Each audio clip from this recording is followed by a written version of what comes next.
Okay, శాతవాహనుల చరిత్రకు ఆధారాలు. శాతవాహనుల చరిత్రకు ఆధారాలు. Sources of Satavahana dynasty. Satavahana వంశ చరిత్ర సంబంధించిన ఆధారాలు ఏంటి అనేటివి చూద్దాం. శాతవాహనుల చరిత్ర గురించి తెలుసుకోవాలంటే ముఖ్యంగా మూడింటి గురించి అధ్యయనం చేస్తే వాళ్ళ చరిత్ర ఏంటి అనేది తెలుస్తుంది. ప్రాచీన కాలంలో భారతీయ రాజ్యాలు, రాజవంశాలు వాళ్ళ చరిత్రను స్పష్టంగా గ్రంథాల రూపంలో రచించింటే మౌర్యుల చరిత్ర కానీ, గుప్తుల చరిత్ర కానీ, శాతవాహనుల చరిత్ర కానీ, లేదంటే ప్రాచీన భారతదేశ చరిత్ర కానీ స్పష్టంగా మనకు అర్థమయ్యేది, పూర్తిగా తెలిసేది. కానీ ప్రాచీన కాలంలో భారతీయ రాజులకు చరిత్ర స్పృహ లేదు. ఏంటి చారిత్రక స్పృహ, చరిత్ర స్పృహ అంటే, అరే మన చరిత్ర గురించి తర్వాత తరాలకు అందించాలి, మన సామ్రాజ్యం ఏంటి, మన సామ్రాజ్యం ఎక్కడి వరకు విస్తరించింది, మా పూర్వీకులు ఎవరు, మన జన్మస్థానం ఏంటి, మేము ఏ విధమైన విజయాలు సాధించాం, మా పరిపాలన ఎలా ఉండేది, ఇవన్నీ స్పష్టంగా నాటి భారతీయ పాలకులు వివరించలేదు, వాళ్ళ గ్రంథాల్లో స్పష్టంగా రచించలేదు. ఆ విధంగా చేసినట్టయితే వాళ్ళ చరిత్ర మనకు స్పష్టంగా తెలిసేది.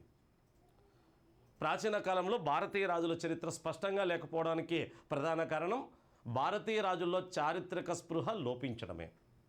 మన చరిత్రను స్పష్టంగా రచించుకొని తర్వాత తరాలకు అందిద్దామనే ఆలోచన లేకపోవడం. ఇలాంటి ఆలోచన ఎవరిలో ఉంది అంటే ప్రాచీన కాలంలో గ్రీకుల్లో ఉండేది, రోమన్స్లో ఉండేది, తర్వాత మహమ్మదీయులైన అరబ్బుల్లో, తురస్కుల్లో ఉండేది, భారతదేశానికి వ్యాపారం కోసం వచ్చిన ఐరోపా కంపెనీలలో ఉండేది. మహమ్మదీయుల చరిత్ర స్పష్టంగా ఉండడానికి కారణం ఏమి అంటే వాళ్ళు భారతదేశానికి వచ్చిన తర్వాత వాళ్ళ చరిత్రను స్పష్టంగా తమ చరిత్రకారుల చేత రాయించారు. అందుకే మహమ్మదీయుల చరిత్ర బాగా లభిస్తోంది. ప్రాచీన కాలంలో గ్రీకుల చరిత్ర, రోమన్ల చరిత్ర స్పష్టంగా లభించడానికి కారణం వారు అప్పటి కాలంలోనే తమ చరిత్రను స్పష్టంగా వివరిస్తూ గ్రంథాలు రచించారు. కానీ మన భారతీయ రాజులు వాళ్ళ చరిత్రను స్పష్టంగా వివరించలేదు. అప్పుడు చాలా గ్రంథాలు వెలువడ్డాయి, కానీ అప్పటి కాలం నాటి కొన్ని పరిస్థితులు వివరించారు, కానీ స్పష్టంగా చరిత్ర, ఈ రాజవంశం తర్వాత ఈ రాజవంశం, ఈ రాజు ఈ విధంగా పరిపాలించాడు, ఇలా చేశాడు వంటి విషయాలు స్పష్టంగా లేవు. ఇవన్నీ మనకు గ్రంథాల ద్వారానో, అంటే అప్పటి కాలంలో వేయబడిన శాసనాల ద్వారానో, నాణేల ద్వారానో, కట్టడాల ద్వారానో, లేకుంటే అప్పటి కాలంలో కవులు రచించిన గ్రంథాల ద్వారానో కొంత సమాచారం తెలుస్తోంది. అలా విదేశీ రచనలు, భారతీయులు రచించిన గ్రంథాలు, అప్పటి కాలంలో వేయబడిన శాసనాలు, నాణేలు, వీటి ద్వారా ప్రాచీన భారతదేశ చరిత్రను తెలుసుకోవచ్చు. అలా శాతవాహనుల చరిత్ర గురించి తెలుసుకోవాలంటే ఉపయోగపడే వాటిలో ముఖ్యమైనవి 1 శాసనాలు,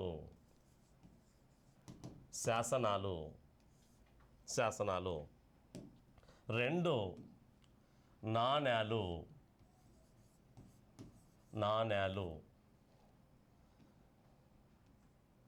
3 గ్రంథాలు,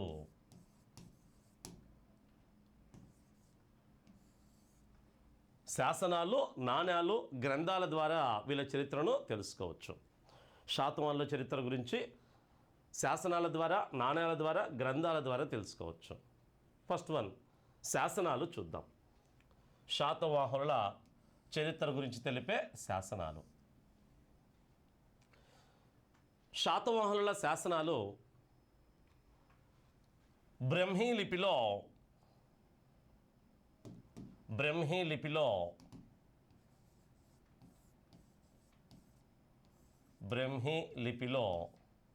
ప్రాకృత భాషలో కలవు.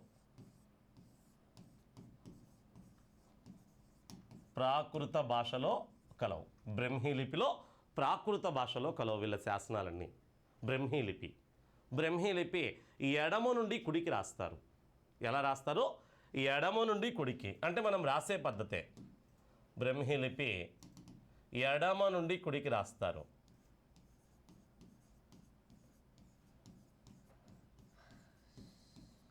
ఎడమ నుండి కుడికి రాస్తారు బ్రహ్మీ లిపి. బ్రహ్మీ లిపిలో ప్రాకృత భాషలో శాతవాహనుల శాసనాలు కనిపిస్తాయి. బాగా గమనించండి. శాతవాహనుల రాజభాష, అధికార భాష ప్లస్ శాసన భాష ఏది అంటే ప్రాకృతం. బ్రహ్మీ లిపిలో ప్రాకృత భాషలో వీళ్ళ శాసనాలు ఉన్నాయి. వీరి చరిత్ర గురించి తెలిపే వీళ్ళు వేయించిన శాసనాలు ఒక్కటి కూడా సంస్కృతంలో లేదు. శాతవాహన రాజులు వేయించిన శాసనాలన్నీ పూర్తిగా ప్రాకృత భాషలో బ్రహ్మీ లిపిలో ఉన్నాయి. మరి వీరి శాసనాలు అత్యధికం, శాతవాహనుల శాసనాలు అత్యధికం మహారాష్ట్ర ప్రాంతంలో లభించాయి. మహారాష్ట్ర ప్రాంతంలో శాతవాహనుల శాసనాలు అత్యధికంగా ఎక్కడ లభించాయంటే వెరీ ఇంపార్టెంట్, మహారాష్ట్రలో లభించాయి. తొలి శాసనాలు మహారాష్ట్రలోనే, అత్యధిక శాసనాలు కూడా మహారాష్ట్రలో లభించాయి. ఎగ్జాంపుల్, మహారాష్ట్రలో లభించిన శాతవాహనుల శాసనాల్లో ఒకటి కనిహేరి శాసనం. కనిహేరి గుహ శాసనం. కనిహేరి కేవ్ ఇన్స్క్రిప్షన్. ఇన్స్క్రిప్షన్స్ మీన్స్ శాసనాలు. శాసనాల గురించి అధ్యయనం చేయటం ఏమంటారంటే ఎపిగ్రఫీ అని పిలుస్తారు. ఎపిగ్రఫీ, ఎపిగ్రఫీ అని పిలుస్తారు. ఎపిగ్రఫీ, శాసనాల గురించి అధ్యయనం చేయటను ఎపిగ్రఫీ అని పిలుస్తారు. భారతదేశంలో శాసనాలు వేయించిన మొట్టమొదటి రాజవంశం ఏది అంటే మౌర్య వంశం. వేయించిన మౌర్య చక్రవర్తి ఎవరంటే అశోకుడు. ఆంధ్రదేశంలో శాసనాలు వేయించిన మొట్టమొదటి రాజవంశం కూడా మౌర్య వంశమే, అశోకుడే. ఆంధ్రాలో మొట్టమొదటి శాసనాలు వేయించింది కూడా అశోకుడే. అశోకుడి శాసనాలు ఆంధ్రాలో కర్నూలు జిల్లాలోని ఎర్రగుడి, రాజుల మందగిరి ప్రాంతాల్లో లభించాయి. మౌర్యుల తర్వాత దక్షిణ భారతదేశంలో లేదా ఆంధ్రాలో శాసనాలు వేయించింది ఎవరంటే శాతవాహనులే. శాతవాహనుల శాసనాలు మొట్టమొదటి ఎక్కడ లభించాయంటే మహారాష్ట్రలో లభించాయి. శాతవాహనుల కాలంలో వేయబడిన మొదటి శాసనం ఏది అంటే కనిహేరి గుహ శాసనం. కనిహేరి గుహ శాసనం. శాసనాల గురించి అధ్యయనం చేయటను ఎపిగ్రఫీ అని పిలుస్తారు. ఎపిగ్రఫీ.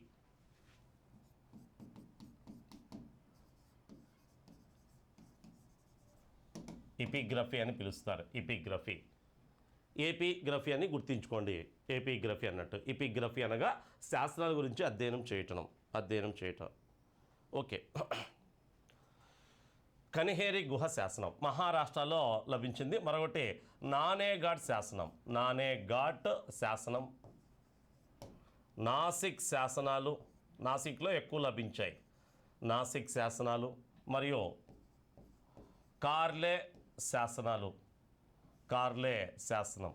ఇవన్నీ శాతవాహనుల చరిత్ర గురించి తెలిపే శాతవాహనులు వేయించిన ముఖ్య శాసనాలు. కనిహేరి గుహ శాసనం, నానేఘాట్ శాసనం, నాసిక్ శాసనాలు. నాసిక్లో చాలా శాసనాలు లభించాయి. కార్లే శాసనం మొదలైనవి మహారాష్ట్రలో లభించాయి. ఇక శాతవాహనుల చరిత్ర గురించి తెలిపే శాసనాల్లో ఏపీలో కూడా కొన్ని లభించాయి. శాతవాహనుల శాసనాలు తెలంగాణ ప్రాంతంలో లభించలేదు. మహారాష్ట్ర, ఆంధ్ర, గుజరాత్, మధ్యప్రదేశ్, కర్ణాటక వంటి ప్రాంతాల్లో లభించాయి. ఏపీలో లభించిన శాతవాహనుల శాసనాల్లో ఏపీలో లభించిన శాతవాహన శాసనాల్లో ఒకటి అమరావతి శాసనం. అమరావతి శాసనం ఆంధ్రలో లభించిన తొలి శాతవాహన శాసనం. ఇది ఎవరు వేయించారో మళ్ళీ మీకు టచ్ అవుతుంది. అమరావతి శాసనం. మరొకటి చినగంజాం శాసనం. చినగంజాం శాసనం. అమరావతి శాసనం గుంటూరు, చినగంజాం శాసనం ప్రకాశం జిల్లా. చినగంజాం శాసనం. మరొకటి నాగార్జున కొండ శాసనం. నాగార్జున కొండ శాసనం. ఇది గుంటూరు జిల్లాలో లభించింది. గుంటూరు, నల్గొండ జిల్లాల్లో విస్తరించి ఉన్న ప్రాంతమే నాగార్జున కొండ ప్రాంతం. నాగార్జున కొండలో శాసనం లభించింది. మరొకటి కొడవలి శాసనం. కొడవలి శాసనం. ఇది తూర్పుగోదావరి జిల్లాలో లభించింది. కొడవలి శాసనం. ఇవి ఆంధ్రాలో లభించిన శాతవాహనుల శాసనాలు. ఇక దీంతోపాటు కర్ణాటకలో లభించిన వీరి శాసనం మేకధోని శాసనం. మేకధోని శాసనం. ఇవి శాతవాహనుల చరిత్ర గురించి తెలిపే ముఖ్య శాసనాలు. ఈ శాసనాల వల్ల వీరి చరిత్ర తెలుస్తోంది. ఇక శాతవాహనుల చరిత్ర గురించి తెలిపే ఇతర శాసనాలు అంటే శాతవాహనులు కాకుండా వీళ్ళ కాలంలో ఉండే కొంతమంది శాతవాహన సమకాలిక రాజ్యాలు రాజులు వేయించిన శాసనాలు కొన్ని ఉన్నాయి. వీళ్ళ చరిత్ర గురించి తెలిపే ఇతర శాసనాలు ఒకటి హతీగుంప శాసనం.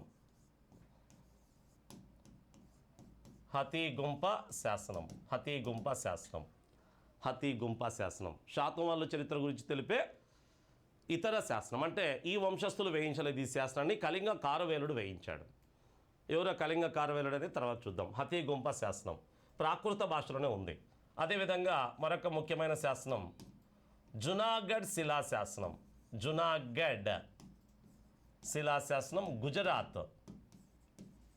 గుజరాత్లో బయలుపడింది. హతీగుంప శాసనం ఒరిస్సాలోని ఉదయగిరి పర్వత ప్రాంతాల్లో లభించింది, నియర్ టు భువనేశ్వర్ సమీపంలోని ఉదయగిరి పర్వత ప్రాంతాల్లో లభించిన అద్భుతమైన శాసనమే హతీగుంప శాసనం. దానికే ఏనుగు గుహ శాసనం అంటారు. ప్రాకృత భాషలో ఉంది. కళింగ కారవేలుడు వేయించాడు.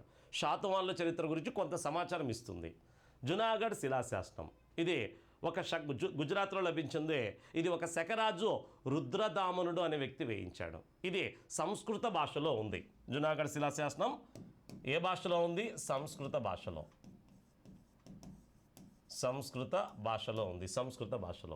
ఇది భారతదేశంలో వేయబడిన తొలి సంస్కృత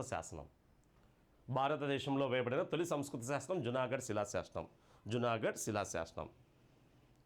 మరి ఈ జునాగఢ్ శిలాశాసనాన్ని శాతవాహనులు కాదు వేయించింది, శకరాజు రుద్రదామనుడు వేయించాడు. శాతవాహనుల శాసనాలన్నీ బ్రహ్మీ లిపిలో ప్రాకృత భాషలో ఉన్నాయి. బాగా గమనించండి. జునాగఢ్ శిలాశాసనం సంస్కృతంలో ఉంది, కానీ ఈ శాసనాన్ని వేయించింది ఎవరు? శాతవాహన వంశరాజు కాదు, శకరాజు రుద్రదామనుడు అనే వ్యక్తి వేయించాడు. ఎవరు ఆ రుద్రదామనుడు, శకరాజు అనేది ఇండియన్ హిస్టరీలో మనకు చెప్పాం, తర్వాత కూడా చూద్దాం. ఓకే, వీళ్ళ చరిత్ర గురించి తెలిపి ఇతర శాసనాల్లో హతీగుంప శాసనం, జునాగఢ్ శాసనం. మరొకటి అత్యంత ముఖ్యమైనది నాసిక్ సంస్కృత శాసనం.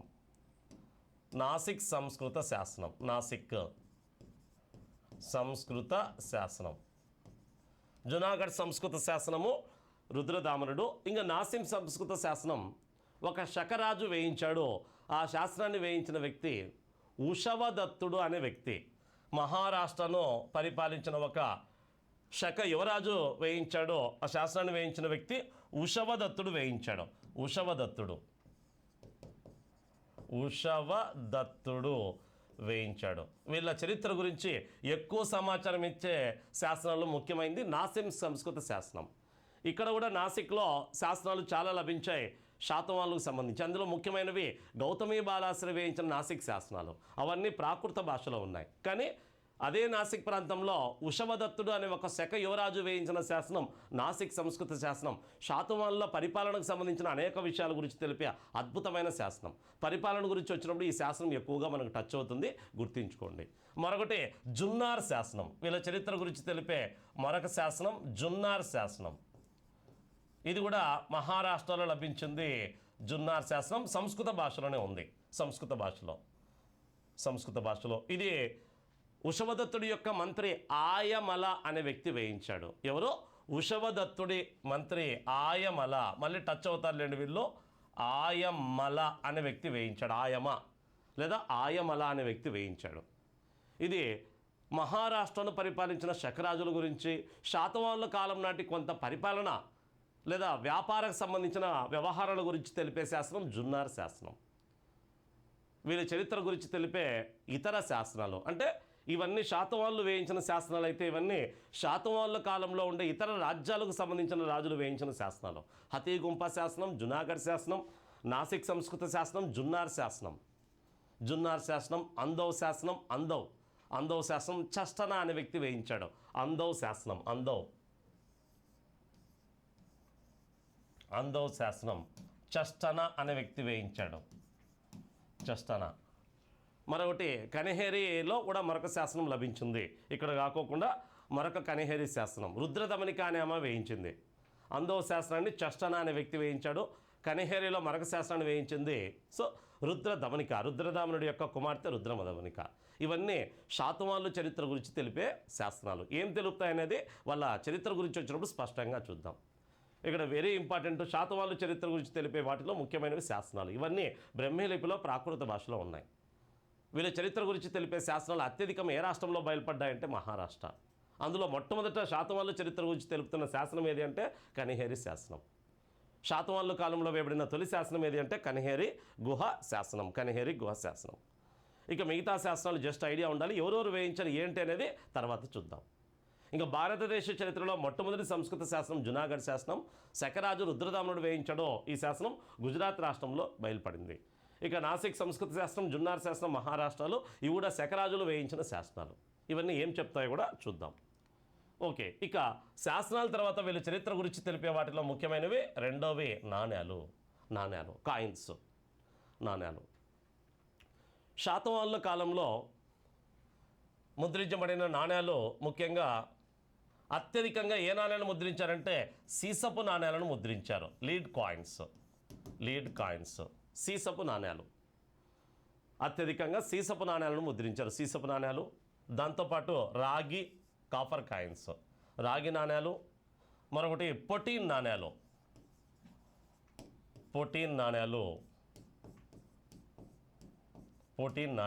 భారతదేశ చరిత్రలో పొటీన్ అనే ప్రత్యేక మిశ్రమ లోహంతో తయారు చేసిన కాయిన్స్ ముద్రించిన వారు ఎవరంటే వెరీ ఇంపార్టెంట్ శాతవాహనులే. పొటీన్ నాణ్యాలు, POTIN పొటీన్ నాణ్యాలు. ఈ పొటీన్ నాణ్యాలు 3 మిశ్రమ లోహాలతో తయారు చేసినవి. ఏవేవి అంటే రాగి ప్లస్ సీసం ప్లస్ తగరం. ఈ మూడింటిని మిక్స్ చేసి తయారు చేసిన నాణ్యాలే పొటీన్ నాణ్యాలు. భారతదేశంలో శాతవాహనులు మాత్రమే ఈ శాసనాలను ముద్రించి విడుదల చేసినట్టు తెలుస్తుంది. అత్యధికంగా సీసపు నాణ్యాలను ముద్రించారు. రాగి మరియు పొటీన్ నాణ్యాలను కూడా ముద్రించారు. ఇక దీంతోపాటు వెండి నాణ్యాలను కూడా ముద్రించారు. వెండి కాయిన్స్, వెండి నాణ్యాలు. అయితే వెండి నాణ్యాలు తక్కువగా ముద్రించారు. పెద్ద మొత్తంలో వెండి నాణ్యాలు ముద్రించినట్టు కనిపించదు, తక్కువ మొత్తంలో ముద్రించారు. వేల సంఖ్యలో సీసపు నాణ్యాలు లభించగా తక్కువ సంఖ్యలో లభించినవి ఏవి అంటే వెండి నాణ్యాలు. శాతవాహనులు వేల సంఖ్యలో సీసపు నాణ్యాలు ముద్రించారంట, తక్కువ సంఖ్యలో ముద్రించినవి ఏవి అంటే వెండి నాణ్యాలు. ఇక పొటీన్ అనే ప్రత్యేక నాణ్యాలను ముద్రించిన వారు ఎవరంటే శాతవాహనులు. ఓకే, మరి శాతవాహనులు వెండి నాణ్యాలతో పాటు వాళ్ళ సమాజంలో బంగారు నాణ్యాలు కూడా వాడుకలో ఉండేవి. శాతవాహనుల కాలంలో వెండి నాణ్యాలతో పాటు సీసపు, రాగి, పొటీన్, వెండి నాణ్యాలతో పాటు గోల్డ్ కాయిన్స్ కూడా, బంగారు నాణ్యాలు కూడా వాడుకలో ఉండేవి. గోల్డ్ కాయిన్స్ కూడా వాడుకలో ఉండేవి. అయితే శాతవాహనులు బంగారు నాణ్యాలను ముద్రించలేదు, కానీ బంగారు నాణ్యాలు వాడుకలో ఉన్నాయి. బంగారు నాణ్యాలు ముద్రించలేదు కానీ వాడుకలో ఉన్నాయి. అంటే ఏంటి దీని అర్థం? ముద్రించకున్నప్పుడు వాడుకలో ఉన్నాయంటే దాని అర్థం ఎక్కడి నుంచో ఈ నాణ్యాలు వచ్చి ఉండాలి. ఏ సామ్రాజ్యం నుంచో, ఏ రాజ్యం నుంచో ఈ నాణ్యాలు వచ్చి ఉండాలి. మరి శాతవాహనుల కాలంలో అత్యధికంగా బంగారు, వెండి నాణ్యాలన్నీ రోమ్ దేశం నుంచి దిగుమతయ్యాయి. వీళ్ళు రోమ్ దేశంతో విస్తృతంగా వ్యాపారం జరపడం వల్ల వీళ్ళ యొక్క దిగుమతులకు ప్రతిఫలంగా వాళ్ళు ఏం చెల్లించేవారంటే బంగారు, వెండి నాణ్యాలను చెల్లించేవారు.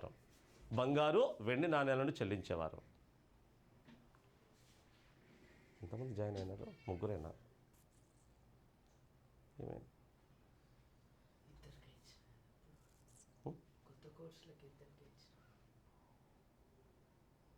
పాత వాళ్ళకి లేదా?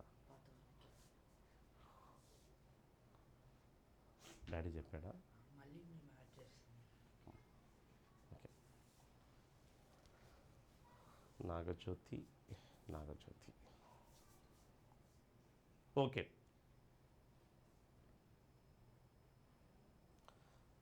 మరి వెండి నాణ్యాలు, గోల్డ్ కాయిన్స్ బాగా గమనించండి. శాతవాహనుల కాలంలో వెండి, బంగారు నాణ్యాలు ఎక్కువగా చలామణిలో ఉన్నాయి, కానీ ఈ నాణ్యాలన్నీ రోమ్ దేశం నుంచి దిగుమతైనవే. ఎక్కడి నుంచి? రోమ్ దేశం నుంచి దిగుమతైనవి. వెండి నాణ్యాలు తక్కువగా ముద్రించారు, కానీ వేల సంఖ్యలో ఉన్నాయి నాణ్యాలు. బంగారు నాణ్యాలు కూడా వేల సంఖ్యలో ఉన్నాయి, కానీ ఇవన్నీ రోమ్ దేశం నుంచి దిగుమతైనవి. ఓకే, మరి వీరి కాలంలో బంగారు నాణ్యాలను ఏమని పిలిచారంటే శాతవాహనుల కాలంలో బంగారు నాణేలను సువర్ణాలు అని పిలిచారు. ఏమని? సువర్ణాలు అని పిలిచారు. సువర్ణాలు అని పిలిచారు. బంగారు నాణేలని సువర్ణాలు అని. వెండి నాణేలని కర్షపనాలు అని పిలిచారు. కర్షపనాలు అని పిలిచారు. కర్షపనాలు. వెండి నాణేలు కొంత మాత్రమే వీళ్ళు ముద్రించారు. ఎక్కువగా చలామణిలో ఉన్నవన్నీ రోమ్ దేశం నుంచి దిగుమతైనవే. ఈ వంశంలో వెండి నాణేలను ముద్రించిన మొట్టమొదటి శాతవాహన రాజు ఎవరు అంటే 1వ శాతకర్ణి లేదా మొదటి శాతకర్ణి. మొదటి శాతకర్ణి మొదటిసారిగా వెండి నాణేలను ముద్రించినట్టు తెలుస్తోంది. వెండి నాణేలను. ఓకే. మరి ఈ నాణేల గురించి సమాచారం మనకు నాణేఘట్ శాసనంలో, ఉషవదత్తుడి నాసిక్ సంస్కృత శాస్త్రంలో సమాచారం ఉంది. నాణేఘట్ శాసనంలో, ఉషవదత్తుడి నాసిక్ సంస్కృత శాస్త్రంలో ఉంది.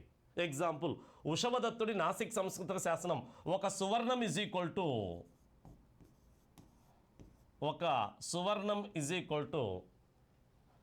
35 కర్షపనాలని 35 కర్షపనాలని తెలిపింది. 35 కర్షపనాలని తెలిపింది. ఒక సువర్ణం ఈజ్ ఈక్వల్ టు 35 కర్షపనాలు అని తెలిపింది. ఇది గుర్తుంచుకోండి. గతంలో కూడా అడిగాడు, మళ్ళీ కూడా అడుగుతాడు. ఏ శాసనం? ఉషవదత్తుడు వేయించిన నాసిక్ సంస్కృత శాసనం. ఎవరు ఈ ఉషవదత్తుడు అంటే మీకు మళ్ళీ తర్వాత టచ్ అవుతుంది. ఈయన ఒక శకరాజు నహపానుడు అనే వ్యక్తి యొక్క మేనల్లుడు.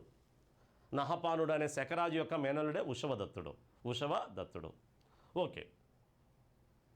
మరి ఇవి వీళ్ళ కాలంలో ఉండే నాణేలు. వీరి నాణేలపై మొదట ఏ భాష కనిపించింది అంటే కేవలం ప్రాకృత భాష. తర్వాత మరొక భాష కూడా వేయబడింది. వీరి నాణేలపై కనిపించిన భాషలు రెండు. ఒకటి ప్రాకృతం, రెండోది దేశీ భాష. ప్రాకృతం మరియు దేశీ భాషలు కనిపిస్తాయి. ప్రాకృతం మరియు దేశీ భాష. రెండు భాషలలో నాణేలను ముద్రించిన మొట్టమొదటి శాతవాహన రాజు ఎవరు అంటే గౌతమీపుత్ర శాతకర్ణి. గౌతమీపుత్ర శాతకర్ణి నుండి ద్విభాషా నాణేలు ముద్రించడం జరిగింది. ఏ నాణేలు? ద్విభాషా నాణేలు. రెండు భాషల్లో ఉండే నాణేలను ముద్రించిన మొట్టమొదటి శాతవాహన రాజు ఎవరంటే గౌతమీపుత్ర శాతకర్ణి. అంటే అప్పటి వరకు కేవలము ప్రాకృత భాషలోనే నాణేలు ఉన్నాయి. తర్వాత దేశీ భాషలో నాణేలను ముద్రించిన మొదటి శాతవాహన రాజు ఎవరంటే గౌతమీపుత్ర శాతకర్ణి. దేశీ భాష శాతవాహన సమాజంలో ప్రజలు మాట్లాడుతున్న భాషల్లో ఒకటి, ప్రజల వాడుక భాషల్లో ఒకటి దేశీ భాష కూడా ఉన్నట్టు తెలుస్తోంది. దేశీ భాష. ఓకే.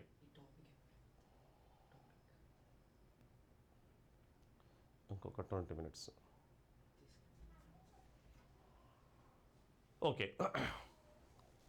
ఇక శాతవాహనుల ఈ నాణేల వల్ల ఏం తెలుసుకోవచ్చు అంటే రాజుల యొక్క బిరుదులు తెలుసుకోవచ్చు. నాణేలపై రాజుల బిరుదులు ఉన్నాయి.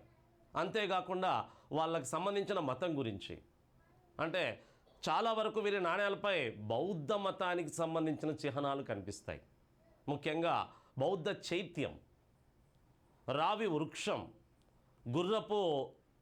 గుర్రపు బొమ్మ, ఇలాంటి కొన్ని బౌద్ధ మత చిహ్నాలు కనిపిస్తాయి. దీన్ని బట్టి నాణేల వల్ల వీళ్ళ కాలంలో బౌద్ధ మతం చాలా ప్రజాదరణ పొందుతోంది అని చెప్పుకోవడానికి నిదర్శనం. రాజులకు సంబంధించిన మతానికి సంబంధించి వాళ్ళ ఆర్థిక వ్యవస్థకు సంబంధించిన సమాచారం, రాజుల పేర్లు, వాళ్ళ బిరుదులు కనిపిస్తాయి. కొంత వీళ్ళ చరిత్ర గురించి తెలుపుతున్న సమాచారంలో నాణేలు చెప్పుకోదగ్గవి. ఇక మరొకవి ముఖ్యమైనవి గ్రంథాలు. శాసనాల తర్వాత ఎక్కువ సమాచారం ఇస్తున్న వాటిలో ముఖ్యమైనవి ఏవి అంటే గ్రంథాలు. నాణేల తర్వాత ముఖ్యమైనవి గ్రంథాలు. శాతవాహన చరిత్ర గురించి తెలిపే వాటిలో ముఖ్యమైనవి గ్రంథాలు. గ్రంథాల్లో ఒకటి వైదిక మత గ్రంథాలు. మళ్ళీ గ్రంథాలను రెండు భాగాలుగా విభజించవచ్చు. వీరి చరిత్ర గురించి తెలిపే గ్రంథాల్లో రెండు రకాలుగా విభజించవచ్చు. ఒకటి దేశీయ గ్రంథాలు, రెండు విదేశీ గ్రంథాలు.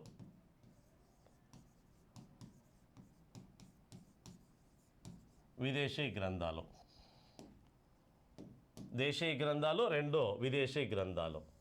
దేశీయ గ్రంథాలు మళ్ళీ 2 రకాలు, మతపరమైనవి, మతేతరమైనవి.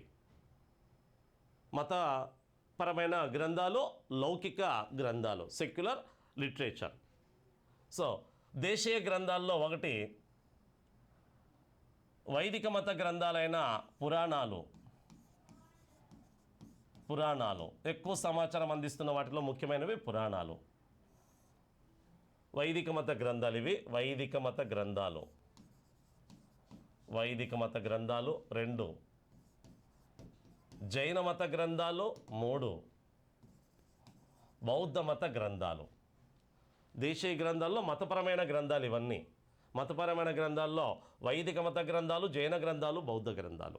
మళ్ళీ మనకి అంత డెప్త్గా విభజన చేసి చూడాల్సిన అవసరం లేదు, జస్ట్ గ్రంథాలు అని చూసినా చాలు. అందులో వైదిక మత గ్రంథాల్లో అత్యంత ముఖ్యమైనవి పురాణాలు. వీళ్ళ చరిత్ర గురించి ఎక్కువ సమాచారం ఇస్తున్న గ్రంథాలు ఏవి అంటే పురాణాలే. ఎక్కువ సమాచారం ఇస్తున్నవే గ్రంథాలు పురాణాలే. పురాణాల్లో ఎక్కువ సమాచారం ఇస్తున్న పురాణము మత్స్య పురాణం. మత్స్య పురాణం ఎక్కువ సమాచారం ఇస్తుంది. మత్స్య పురాణం ఇది ముఖ్యమైనది. దీంతోపాటు వాయు పురాణం, భాగవత పురాణం, విష్ణు పురాణం వంటి ఇతర పురాణాల్లో కూడా యుగ పురాణం వంటి పురాణాల్లో వీళ్ళ చరిత్ర గురించి. వెరీ ఐఎంపీ శాతవాహనుల చరిత్ర గురించి ఎక్కువ సమాచారం ఇస్తున్న పురాణం ఏది అంటే విష్ణు పురాణం. సరే, మత్స్య పురాణం. పురాణాలు మొత్తం ఎన్ని ఉన్నాయంటే 18 ఉన్నాయి పురాణాలు. ముఖ్యంగా పురాణాలు ఏం చెప్తాయంటే భారతదేశాన్ని పాలించిన రాజుల గురించి, రాజవంశాల గురించి, భారతదేశాన్ని పరిపాలించిన రాజవంశాల గురించి, ఆ రాజవంశాలకు సంబంధించిన రాజుల గురించి తెలిపే ముఖ్య గ్రంథాలే పురాణాలు. సుమారుగా షోడశ మహాజనపదాల కాలం నుండి గుప్తుల వరకు భారతదేశాన్ని పరిపాలించిన రాజవంశాలు, రాజుల గురించి తెలిపే ముఖ్య గ్రంథాలు పురాణాలే. అందులో శాతవాహనుల రాజవంశం గురించి, రాజుల గురించి పురాణాలు తెలుపుతున్నాయి.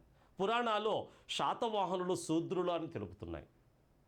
మరియు పురాణాలు శాతవాహనులు ఆంధ్రులు అని, ఆంధ్ర వృత్తులు అని తెలుపుతున్నాయి. పురాణాలు శాతవాహన రాజులు దాదాపుగా 30 మంది సుమారుగా 4.5 శతాబ్దాలు 450 సంవత్సరాలు పరిపాలించారని తెలుపుతున్నాయి. ఇంకా చాలామంది శాతవాహన రాజులు శ్రీముఖుడు నుంచి 30వ శాతవాహన రాజులైన 3వ పులోమావి వరకు వీళ్ళ చరిత్ర గురించి కొంత సమాచారాన్ని ఇస్తున్నాయి పురాణాలు. అవి ఏమేమనేది మనం వాళ్ళ రాజకీయ చరిత్ర గురించి వచ్చినప్పుడు చూద్దాం. ఇంకా పురాణాల తర్వాత వీళ్ళ చరిత్ర గురించి తెలిపే గ్రంథాల్లో జైన గ్రంథాలు కొంత ముఖ్యమైనవి. జైన గ్రంథాల్లో వీళ్ళ చరిత్ర గురించి తెలిపే గ్రంథాల్లో చెప్పుకోదగ్గవి ఒకటి కల్పప్రదీప అనే గ్రంథం. కల్పప్రదీప అనే గ్రంథం.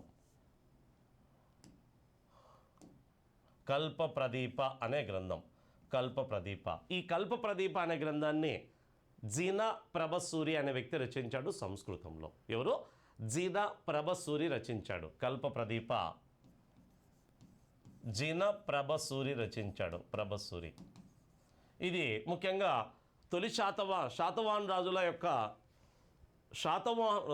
తొలి శాతవాహన రాజుల్లో చెప్పుకోదగ్గ శాతవాహనుడు అనే వ్యక్తి గురించి సమాచారం ఇస్తుంది. అది శాతవాహనుడు గురించి వచ్చినప్పుడు చూద్దాం. కల్పప్రదీప అనే గ్రంథము. మరొకటి కథా సరిస్సాగరం అనే గ్రంథం.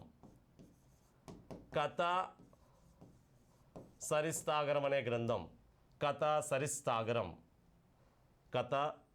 సరిస్తాగరం అనే గ్రంథం. ఈ కథా సరిస్సాగరం అనే గ్రంథాన్ని రచించింది సోమదేవ సూరి అనే వ్యక్తి రాశాడు. సోమదేవ సూరి. ఇది కూడా సంస్కృత భాషలో ఉండే అద్భుతమైన గ్రంథం. ఇందులో కథా సరిస్సాగరం అనే గ్రంథం very very important. Somadeva Suri రచించాడు. ఈ సోమదేవ సూరి వేములవాడ చాళుక్య రాజుల కాలంలో నివసించాడు. వాగరాజు అనే వేములవాడ చాళుక్య రాజు ఆస్థానంలో ఉన్న వ్యక్తే సోమదేవ సూరి. మళ్ళీ ఆయన గురించి చూద్దాం. సో కథా సరిస్సాగరం అనే గ్రంథంలో శాతవాహనుల చరిత్ర సమాచారం ఎక్కువ అందిస్తోంది ఈ గ్రంథం. ఈ రెండో జైన మతానికి సంబంధించిన గ్రంథాలు ఎక్కువ సమాచారాన్ని ఇస్తున్నాయి. ఇంకా మరికొన్ని గ్రంథాలు కూడా టచ్ అవుతాయి. ఇక బౌద్ధ గ్రంథాలు వీళ్ళ చరిత్ర గురించి బౌద్ధ గ్రంథాల్లో కూడా సమాచారం ఉంది. బౌద్ధ గ్రంథాలు వీళ్ళ చరిత్ర గురించి తెలిపే బౌద్ధ గ్రంథాల్లో ముఖ్యమైనవి జాతక కథలు అనే గ్రంథాలు. జాతక కథలు అనే గ్రంథాల్లో వీళ్ళ చరిత్ర గురించి కొంత సమాచారం ఉంది. ఏంటి జాతక కథలు అంటే ఇంతకుముందే మీకు గతంలో క్లాస్లో చెప్పాం. జాతక కథలు అనగా బుద్ధుని యొక్క పూర్వజన్మ కథలు. బుద్ధుని యొక్క పూర్వజన్మ కథలనే జాతక కథలు అంటారు. మొత్తం ఎన్నున్నాయంటే 547. బుద్ధుని యొక్క పూర్వజన్మ కథలనే జాతక కథలు అంటారు. ఎగ్జాంపుల్ భీమసేన జాతక కథ, శరివనిజ జాతక కథ, చుళ్ళ కళింగ జాతక కథ, ఇలాంటి అనేక జాతక కథలు అనే గ్రంథాలు ఉన్నాయి. ఇందులో వీళ్ళ చరిత్ర గురించి చుళ్ళ కళింగ జాతక కథ అనే గ్రంథంలో, భీమసేన జాతక కథ, శ్వేత గజ జాతక కథ వంటి గ్రంథాల్లో వీళ్ళకి సంబంధించిన కొంత సమాచారం ఉన్నాయి. ఇంకా మరికొన్ని బౌద్ధ గ్రంథాల్లో కూడా వీళ్ళ సమాచారం ఉంది. అవన్నీ వాళ్ళ రాజకీయ చరిత్ర గురించి వచ్చినప్పుడు చూద్దాం. ఇక లౌకిక గ్రంథాలు అంటే ఇవన్నీ మతపరమైన గ్రంథాలు. ఇవి కాకుండా కేవలం లౌకిక గ్రంథాలు, సెక్యులర్ రచనలు, లిటరేచర్ కూడా ఉన్నాయి. లౌకిక గ్రంథాల్లో వీళ్ళ చరిత్ర గురించి తెలిపే గ్రంథాలు కొన్ని ఉన్నాయి. దేశీయ గ్రంథాల్లో 1 మతపరమైన గ్రంథాలు, 2 లౌకిక గ్రంథాలు. మతపరమైన గ్రంథాల్లో 1 వైదిక మత గ్రంథాలు, 2 జైన గ్రంథాలు, 3 బౌద్ధ గ్రంథాలు. ఇక లౌకిక గ్రంథాల్లో చెప్పుకోదగ్గవి అత్యంత ముఖ్యమైనది, very very important, Gatha Saptashati.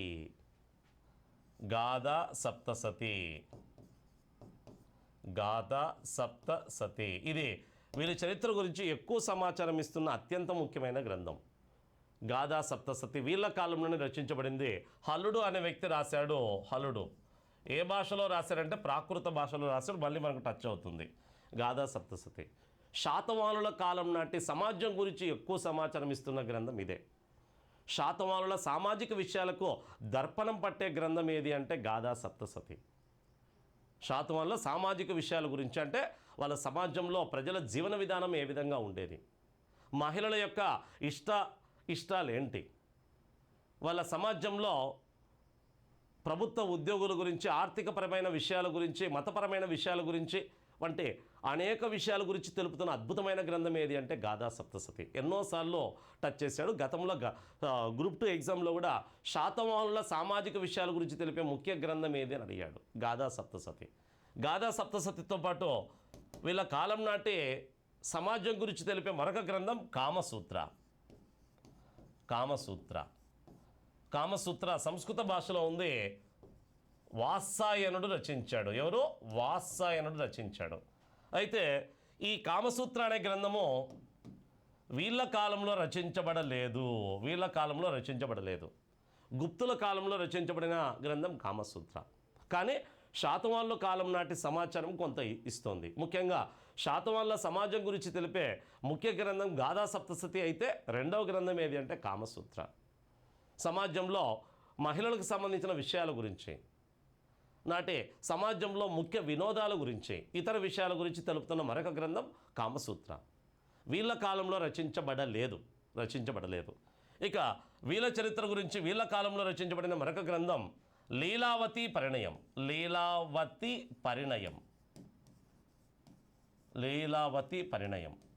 పరిణయం కుతూహలుడు అనే వ్యక్తి రచించాడు. ప్రాకృతంలోనే ఉంది. మళ్ళీ టచ్ అయితే ఎవరిని. కుతూహలుడు రచించిన గ్రంథం ప్రాకృతంలో ఉంది. లీలావతి పరిణయం. ఇందులో వీళ్ళ కాలం నాటి కొన్ని మత విషయాల గురించి, హలుడు గురించి ఎక్కువ సమాచారం ఇస్తుంది లీలావతి పరిణయం.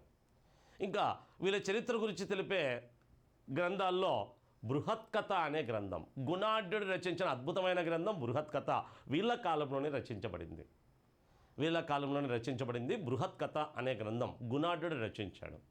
ఇందులో కుంతల శాతకర్ణి కాలం నాటి కొన్ని విశేషాల గురించి ఉంది. ఆ గ్రంథం ఆధారంగానే కథా సరిస్సాగరం ఏర్పడింది. ఎలా అనేది తర్వాత చూద్దాం.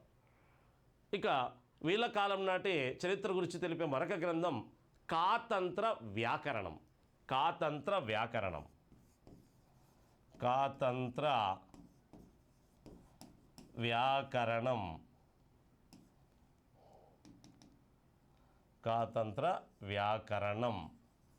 కాతంత్ర వ్యాకరణం. సంస్కృతంలో ఉంది. సర్వవర్మ అనే వ్యక్తి రచించాడు. సర్వవర్మ అనే వ్యక్తి రచించాడు. సర్వవర్మ కాతంత్ర వ్యాకరణం. ఇది కూడా కుంతల శాతకర్ణి కాలంలో రచించబడింది. గాథా సప్తసతి, లీలావతి పరిణయము, కాతంత్ర వ్యాకరణం, బృహత్ కథ, ఈ 4 గ్రంథాలు వీళ్ళ కాలంలోనే వెలువడ్డాయి. కామసూత్ర గ్రంథం వీళ్ళ కాలంలో వెలువడలేదు, కానీ వీళ్ళ కాలం నాటి సమాచారం ఇస్తుంది. ఏమేమి తెలుపుతాయి అనేది తర్వాత చూద్దాం. ఇక లాస్ట్ వన్ విదేశీ గ్రంథాలు. వీళ్ళ చరిత్ర గురించి సమాచారం ఇస్తున్న గ్రంథాలు ముఖ్యంగా విదేశీ గ్రంథాలు 3 ఉన్నాయి. ఈ విదేశీ గ్రంథాలన్నీ వీళ్ళ కాలం నాటి విదేశీ వ్యాపారం గురించి ఎక్కువ సమాచారం ఇస్తున్నాయి. వీళ్ళ కాలం నాటి రేవు పట్టణాల గురించి ఎక్కువ సమాచారం ఇస్తున్నాయి. వీళ్ళ చరిత్ర గురించి తెలిపే విదేశీ గ్రంథాలు ముఖ్యంగా 3 ఉన్నాయి. విదేశీ గ్రంథాలు ముఖ్యంగా 3 ఉన్నాయి. అందులో అత్యంత ముఖ్యమైనది ఒకటి ప్లీనీ రచించిన న్యాచురల్ హిస్టరీ. ప్లీనీ రచించిన న్యాచురల్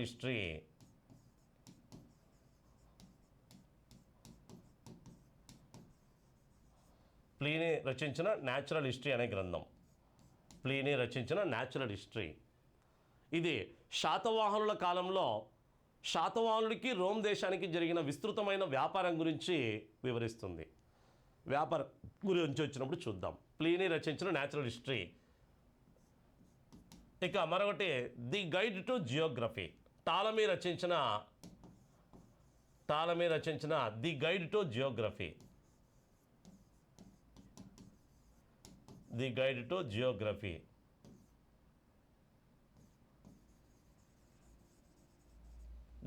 టు జియోగ్రఫీ అనే గ్రంథం. టాలమీ రచించిన గ్రంథం.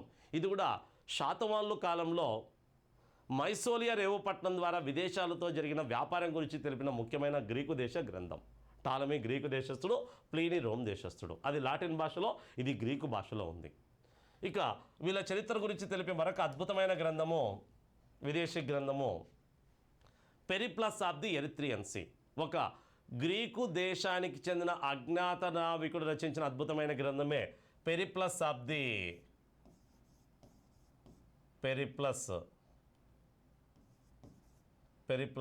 The Erythraean see.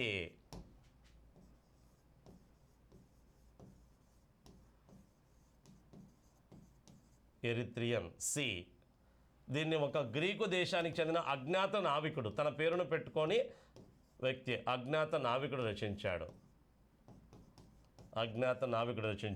Periplus of the Erythraean Sea అనే గ్రంథం. ఇది గ్రీకు దేశానికి సంబంధించిన గ్రంథం. ఇది దక్షిణ భారతదేశంలోని రేవు పట్టణాల గురించి, అవి సాగిస్తున్న వ్యాపారం గురించి, ముఖ్యంగా ఎర్ర సముద్రం ద్వారా విదేశాలతో జరుగుతున్న వ్యాపారం గురించి, శాతవాహనుల కాలం నాటి రేవు పట్టణాల గురించి, ఆ రేవు పట్టణాల కాలంలో శాతవాహనులకు శకులకి మధ్య జరిగిన యుద్ధాల గురించి తెలిపిన ముఖ్య గ్రంథం ఏది అంటే Periplus of the Erythraean Sea. ఈ 3 వీళ్ళ కాలం నాటి విదేశీ వ్యాపారం గురించి తెలిపే ముఖ్య గ్రంథాలు. ఇక్కడ క్వశ్చన్ ఎలా అడుగుతారంటే శాతవాహనుల కాలం నాటి విదేశీ వ్యాపారం గురించి తెలిపే గ్రంథాలలో సరికానిది ఏది అని అడుగుతాడు. ఆప్షన్లో ఏముంటుందంటే A natural history, B the guide to geography, C Periplus of the Erythraean Sea, D Indica గ్రంథం కూడా ఉంటుంది. ఇండికా గ్రంథం ఎవరు రచించారు? మెగాస్తనీస్. ఇండికా గ్రంథంలో ఆంధ్రుల గురించి సమాచారం ఉంది, కానీ శాతవాహనుల గురించి సమాచారం లేదు. ఆంధ్రులకి 30 బలమైన దుర్గాలతో కూడిన 30 నగరాలు కలవు, 30 కోటలు కలవు అని తెలిపిన గ్రంథం ఏది అంటే సో మెగాస్తనీస్ ఇండికా గ్రంథం. ఆంధ్రులకు చాలా బలమైన సైన్యం ఉందని, చాలా బలవంతులు అని, వాళ్ళకి 30 దుర్గాలతో కోటలు, దుర్గం అంటే కోట లేదా ఫోర్టు, 30 దుర్గాలతో కూడిన 30 నగరాలు ఉన్నాయని తెలిపిన గ్రంథం ఇండికా. అంతేగాని శాతవాహనుల అనే పదం లేదు, ఆంధ్రులు అనే పదం వాడింది. ఆంధ్ర అనే పదాన్ని వాడిన మొదటి విదేశీ గ్రంథం ఏది అంటే మెగాస్తనీస్ రచించిన ఇండికా గ్రంథమే. ఇక్కడ శాతవాహనుల కాలం నాటి విదేశీ వ్యాపారం గురించి తెలుపుతాయి ఈ గ్రంథాలు. ఇండికా గ్రంథంలో శాతవాహనుల గురించి ఎలాంటి ప్రస్తావన లేదు. ఆంధ్రుల గురించి ప్రస్తావన ఉంది, కానీ శాతవాహనుల గురించి ప్రస్తావన లేదు. ఆప్షన్లో ఇండికా కూడా పెడతాడు. కాబట్టి శాతవాహనుల కాలం నాటి విదేశీ వ్యాపారం గురించి తెలిపే గ్రంథాలు ముఖ్యంగా ఈ 3. వీటి ద్వారా వీళ్ళ చరిత్రను మనము పూర్తిగా అధ్యయనం చేయొచ్చు.